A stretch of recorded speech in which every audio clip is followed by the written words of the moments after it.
या आप जानते हैं, भारत में एक ऐसा मंदिर भी है जहां भगवान के दर्शन करने से पहले भक्तों को पूरे 45 दिनों तक कठिन व्रत रखना पड़ता है। न सिर्फ व्रत, बल्कि जीवन का पूरा तरीका बदलना पड़ता है। आज हम आपको लेकर चलेंगे दक्षिण भारत के सबसे रहस्यमयी और कठिन तीर्थों में से एक। ये मंदिर केरल के घने जंगलों और पहाड़ियों के बीच स्थित है। चारों तरफ हरियाली, ऊंचे ऊंचे पहाड़ और कठिन रास्ते।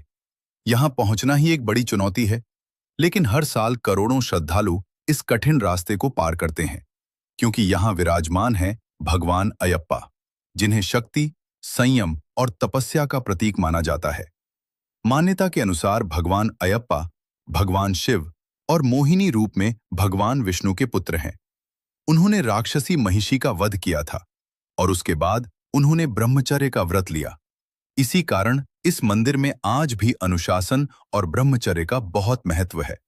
सबरीमला जाने से पहले हर भक्त को लगभग 41 से 45 दिन का व्रत रखना पड़ता है। इसे व्रतम कहा जाता है। इस दौरान भक्त को अपनाने पड़ते हैं कुछ सख्त नियम। काले या नीले कपड़े पहनना, नंगे पैर रहना, मांस, शराब और किसी भी नशे से दूर रहना, ब्रह्मचर्य का पालन करना, रोज पूजा, ध्यान और भजन करना, सादा और सात्विक भोजन करना। यह व्रत सिर्फ शरीर की नहीं, बल्कि मन और इच्छाओं पर नियंत्रण की परीक्षा है। जो इसे पूरी श्रद्धा से निभाता है, वही इस यात्रा के योग्य माना जाता है।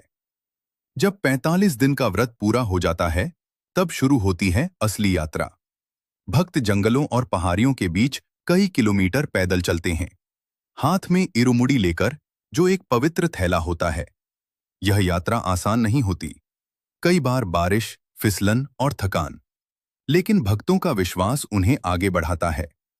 मंदिर के प्रवेश द्वार पर हैं 18 पवित्र सीढ़ियां। इन सीढ़ियों को पथिनेट्टम पड़ी कहा जाता है। हर सीढ़ी का एक खास अर्थ है, जो जीवन के अलग अलग गुणों और दोषों का प्रतीक है।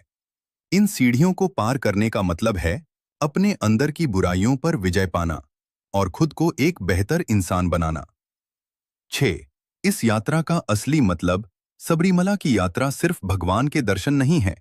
यह एक आत्मिक सफर है, जहां इंसान खुद को पहचानता है। 45 दिनों का व्रत, कठिन रास्ते और सख्त नियम, ये सब मिलकर इंसान को अंदर से मजबूत बनाते हैं। यह सिखाता है अनुशासन, संयम और विश्वास। तो दोस्तों, क्या आप कर सकते हैं 45 दिन का ऐसा कठिन व्रत? क्या आप तैयार हैं इस आध्यात्मिक यात्रा के लिए? अगर हाँ, तो एक बार जरूर जाइए